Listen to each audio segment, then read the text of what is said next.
Hi everybody, just out on my walk with you-know-who. Where is he? There he is. Thought I'd show you some of the things that I see when I'm out on my walk. I think you might find some of it interesting. You might find none of it interesting, of course, but do you know, when I go out with the dog or when I go out for a walk on my own, there are all sorts of things you see. Things you see in your own neighbourhood that you perhaps didn't realise were there. So over the next day or two, I'll take a couple of videos, I'll show you a few things that I see, and see how we get on. Stay safe everybody, see you soon. So the local farmer owns these fields. This field's growing grass. There's a reason that farmers grow grass, it's not just for no reason at all. You'll notice there's a little row of hedges there, and beyond that is another field where the farmer's growing a certain type of crop. This field through here, through the trees, has nothing growing in it. And that's deliberate by the farmer. It's known as leaving a field fallow, because if you overgrow the crops, if you grow crops all the time, the soil loses all its nutrients. And so a farmer will leave a field without anything growing in it for a few months, sometimes for a year, so that the soil gets regenerated, so that it can grow things. It doesn't die, basically. There's your grass field there, and here's the field just round this corner where the farmer is growing a crop known as rapeseed. And I could tell you a little bit more about rapeseed if I knew a little bit more about rapeseed, but I don't. You can see the yellow flowers. There's something called rapeseed oil that rapeseed produces. So that's why he's growing this. Our local farmer is actually a cattle farmer. He breeds cows, not for dairy, he doesn't make milk, he breeds them for meat. We'll talk about that a little bit later as well. You might be able to see a bird. Looks like an enormous bird of prey. What you might notice is that bird isn't really flying anywhere, because it's actually not a bird. The farmer has put that, it's like a kite, he's attached that to the ground. It's hovering over his crops, it's hovering over his rapeseed to stop other birds going and eating it, and eating the plants. It's to warn other birds away, to scare other birds off. Quite ingenious, really. There's a reason why the farmer just has grass in his field, and I'll show you that shortly. Local area. Remember from Ollie's walk, way in the distance over there is the sea. It's a bit misty at the coast today, so you can't see the sea, but it is there, I promise you. You can see that village there is called Seg Hill. Pan round, you can see cars driving along. That's the A19 heading north, just there, look, and south of course, past Seg Hill. You'll see a large white building shortly. There. That is the local accident and emergency hospital. Emergency hospital in Cramlington. I guess they're probably particularly busy at the moment. Keep panning round. All this land you see at the front is the farmer's land. And in the distance you can see one of the reasons why the farmer just has grass in his fields. We'll have a look at that a bit closer. The graffiti. This is the signpost for the wagon way route. There's a cycle route around this area. I'll talk to you about that a little bit more as well. There's some of the dog walkers. There's Ollie wanting to go up that way, but we're not, we're going the long way. So, all these fields, there's a field behind this hedge as well. All these fields belong to one farmer. Closer. I've tried to get closer because you might notice those little dots in the field. It's the first of this year's calves. Calves have been born. As I say, this local farmer produces cattle for meat. We'll not go into too much about that, but the calves are absolutely lovely, and they'll stay here for about 2 months until they grow. Cows are all lying down. Usually when cows lie down it means it's going to rain, but I don't think we're going to get any rain this week. But as I say, the farmer is a cattle farmer. He does also grow crops. He does all sorts of things. Again, again, you'll see some of that shortly. Trying to get a close-up shot of these calves, it's difficult really. As they get a bit older, just a matter of weeks older and a little bit bolder, they come up to the fence and they'll try and chase Ollie, they'll try and be a bit mischievous, but at the moment they're very, very young, so all they do is they rest, they feed off their mums, and that's pretty much it. They won't really be eating grass just yet. Some of them might be, but mostly they'll be drinking milk from their mum until they get, as I say, a little bit older and a little bit bolder and a little bit braver. Ah, now she's a bit closer. She's having her breakfast or lunch. They're not that far away, but as I say, because they're so small, she's a little bit closer. I think further down the field I can get quite close to some of the mums. Let's see what we can do, eh? Now that's a bit more like it. If they'll let me, I can get close up. They're at the trough having a drink. That one's scratching her face against the post. She's a little bit wary of me. You can see her paw. But actually they are used to humans. The farmer is in contact with his cattle all day, every day. And so they are quite used to humans. Not quite as used to doggies. That's quite nice to get close up. As I said, in a week or two I'll be able to get this close to the calves. I think cows are beautiful creatures. Just look at that face.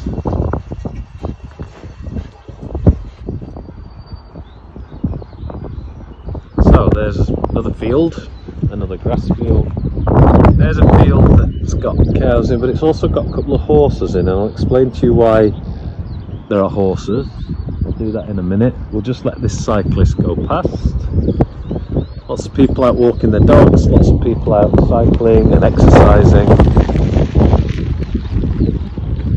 The farmers had to put a little notice up. You're not really allowed in the fields. Take your litter home. I'll show you examples of people who don't do that. And of course pick up your dog mess, which every responsible dog owner should do. Perhaps see the horse just in the distance.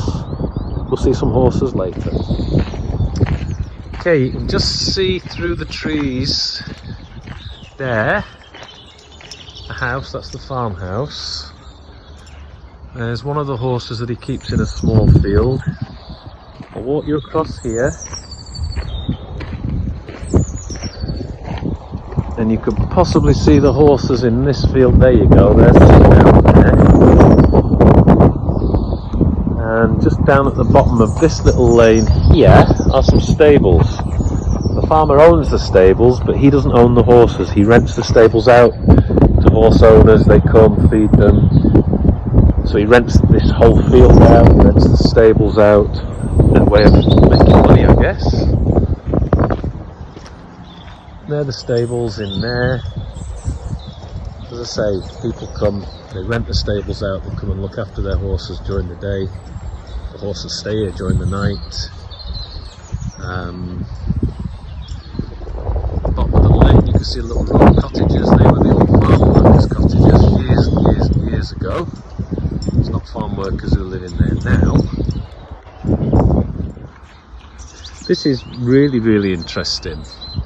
This is called Burden Tower, and as you can probably tell by looking at it, it's a very, very old building.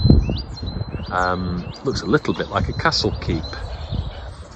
And there's a little sign here that tells us all about Burden Tower.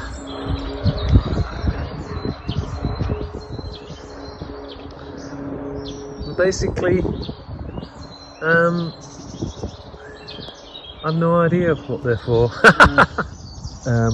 Towers built, especially around the borders of England and Scotland, and it was where wealthy families would live, they'd move to, in times of war, to keep them safe. So they would normally live in houses. As soon as a war broke out, as soon as unrest happened, and we're talking hundreds of years ago, they would come to their tower, lock it all up, and it would be a safe place for the wealthy people to live. I love the fact that it's still here, that it's still standing, and it's protected by English Heritage. Some of you may be members of English Heritage, the National Trust. But really, really interesting. So there are the farm cottages there. Then there's a whole new set of buildings here now. What these will have been some time ago are barns and sheds that the farmer kept cattle in and kept all his stock in. What they actually are now are holiday homes. The farmer, again, as a way of making extra income, making extra money, has converted all these barns. There's a set here, there's a set there, there's a set beyond there, there's one to the left here, a little cottage. And he makes money by renting them out. People come for the weekend, they come in the summer. Really good way of making extra money. And the farming industry, they have to be creative. Farmers have to find different ways to make income these days, unfortunately. Very nice cottages, beautiful. And strangely, during a virus lockdown, occupied. I think some of these cottages will be national health workers living here. There's the Visit England Certificate Award, 4-star and 5-star cottages. It's called Burradon House. As I say, the cottages, there's quite a lot of them, and they all seem to be occupied. I actually think it would be possible that some of these people in here are NHS workers, which is a really good thing of the farmer to do. This gives you an idea of how many cottages he has. So it's called Burradon Farmhouses and Cottages. The different colours, that's the map of where all the cottages are. It's a really, really clever way of turning old barns, old buildings into something that people benefit. They have to pay for it, they benefit. A lovely summer break in Northumberland, and the farmer makes extra money from it. And close to some more cows. You probably see the little calves in the background. She might look up when she sees me. She might be startled, but then again she might not, because she's used to humans. In the far distance, there are some little ponies, which is why I love coming on this walk. You see so many different things. And there's what you would call the farmyard. The tractors, I think they're all having their lunch at the moment. Ollie, come on! Ollie, come on! Good boy. That's where some of the cows are in the shed there. The pointed top building is the cow shed. But they're storing all their hay. There's a great big stack of it. That is what you would call, as I say, the farmyard.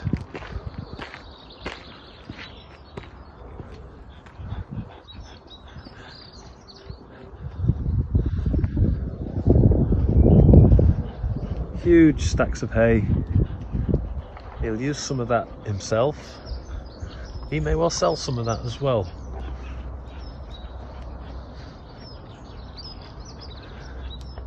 Hedgerows are really interesting. If you look in hedgerows and you look closely this time of year, there's a fair chance you might find a bird's nest, either a thrush or a blackbird or a sparrow. What you mustn't do, especially this time of year, is go near a bird's nest.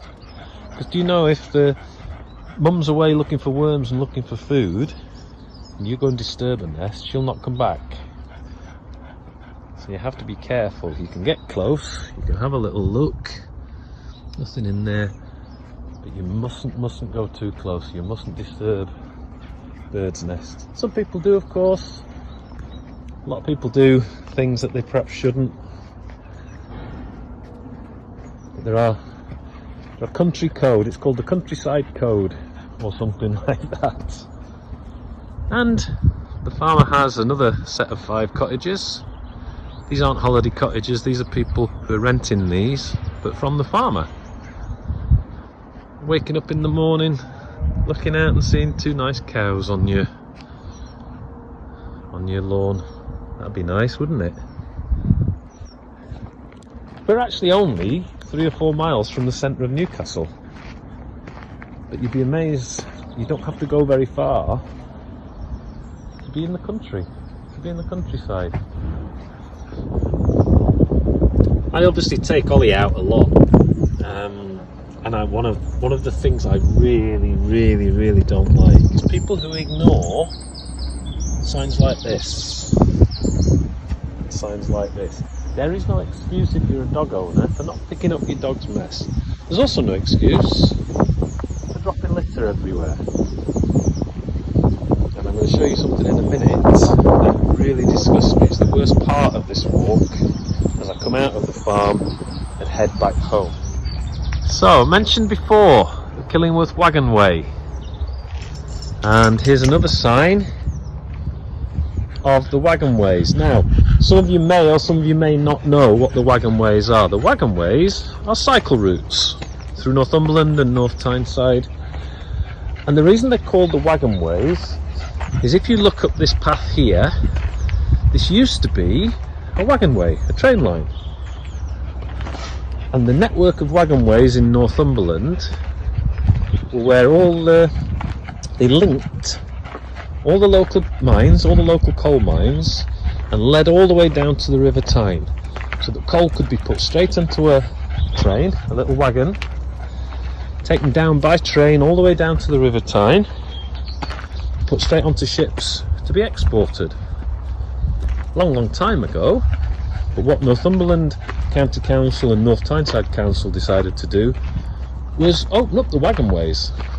Open up the wagon ways not to transport coal anymore, but to let cyclists have their own network of routes that they can cycle on.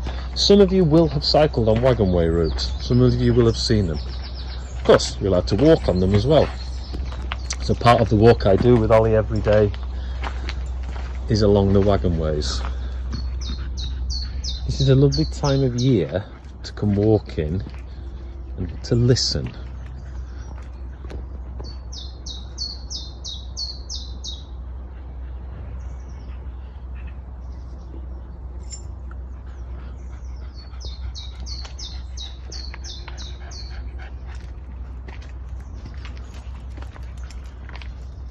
You might find somewhere that's a bit better, but the birds, the sound of bird song is beautiful.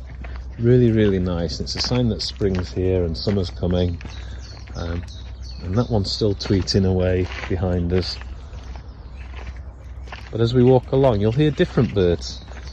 What I can't do is identify which bird is which. I know what a crow sounds like, I know what a magpie sounds like.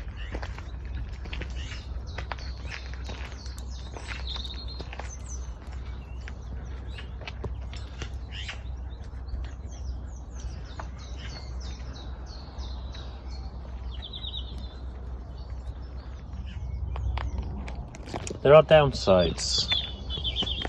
There are things that make me really angry when I'm walking. And I'm trying to show you some examples. It's difficult to spot because the grass and the leaves are growing, but you can see what's hidden amongst all these hedges, amongst all these trees. We'll pop over to the other side and have a look.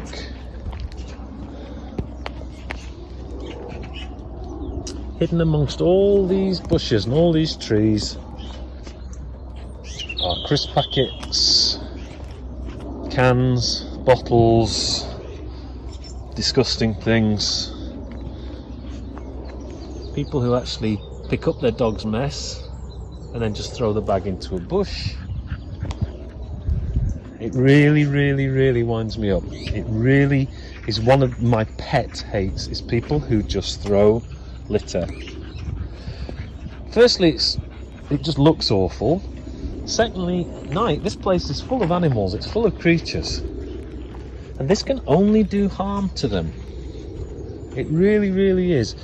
It really is one of my bugbears. I've got an idea that when all this is over and we're allowed out for a little bit longer, I'm going to go on a mission and try and tidy up this area. I'm going to try and get some local residents to come and do some litter picking. But actually around here, litter picking is going to be a huge job because people just don't care. If I can just try and zoom in, you could just see that's just one tiny little bit and it's full of rubbish, and that's just not fair and that's just not right. And as I say, it winds me up so much. Beautiful. Look down the path. Beautiful area. I'm just going to try and get in amongst these trees. There's dog poo bags. There's pizza boxes. Let's have a look. There's plastic bags. Someone's come and tipped up pretty much all their household rubbish in here. That's right in amongst the bushes. You can barely get in.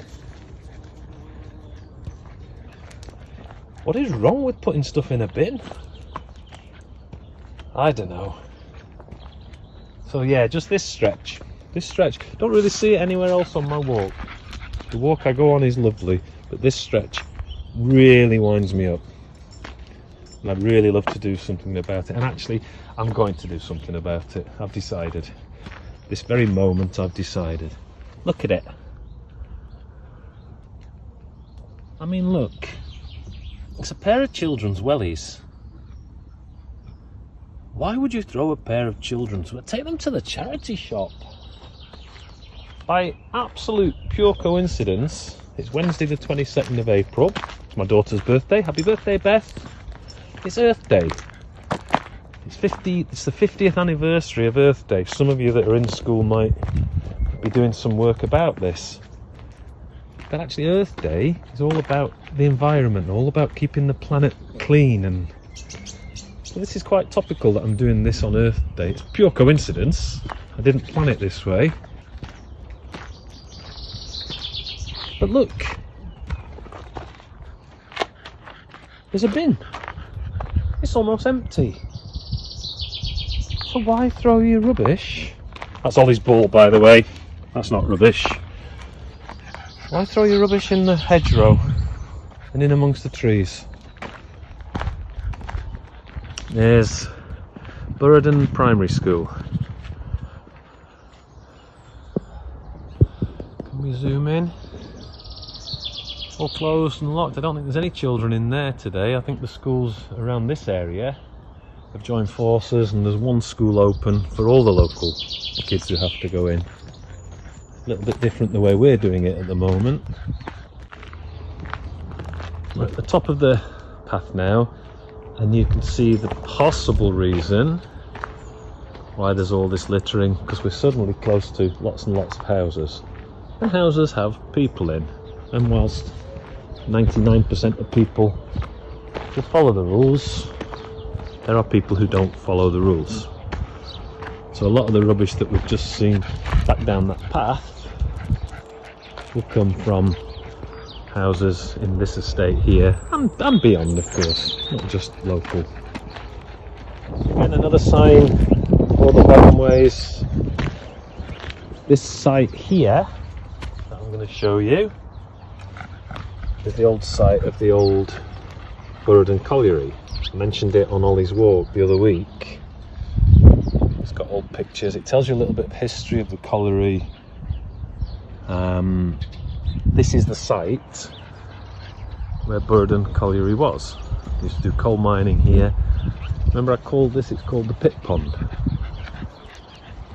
Because where the colliery was demolished, left a great big hole, they filled it with water. Now you get lots of people coming fishing.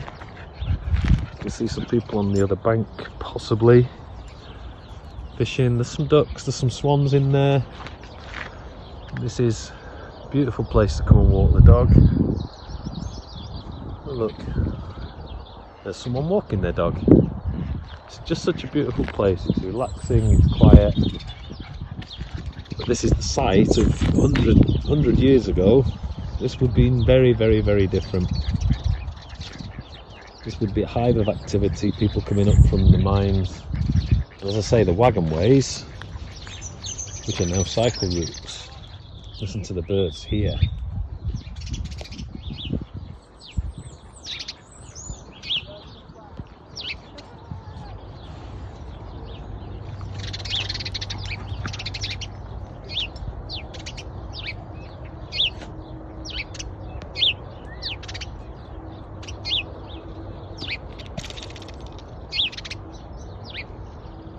Different view, same pond.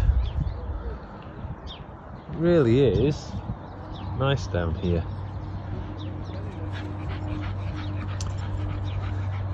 One thing I'm not 100% happy with, you might notice in the reeds there, looks like there's a man. It's actually a dummy. It's been made to, it's got a hat on, it's dressed up like a human. And the fishermen have put that there to try and keep the birds away. Because the birds, of course, will eat the fish. The fishermen want to fish for the fish. But I actually think the birds make this place much better, and I don't think that we should be scaring them off. And I think the fish have more right, excuse me, I think the birds have more right to eat the fish than the fishermen do to catch them. But that's just my opinion.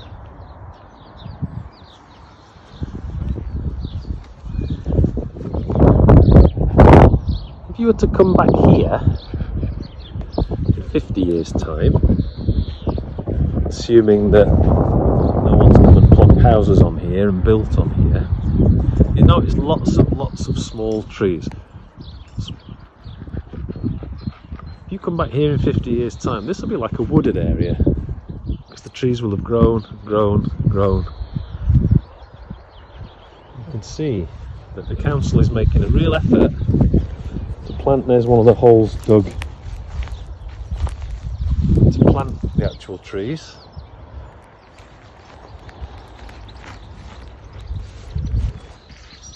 Look at that tree in full bloom, full blossom.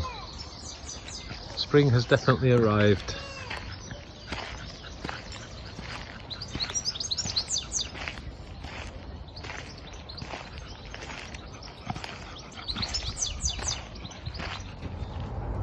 And here we are, home. Nice bright sunny morning. I might sit out in this afternoon.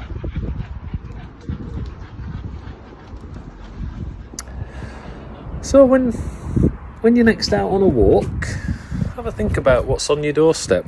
There's loads of things local to us. We live in such a lovely part of the world. You're never more than 5-10 minutes away from lots of lovely, interesting things. Check them out. Stay safe, everybody. Bye.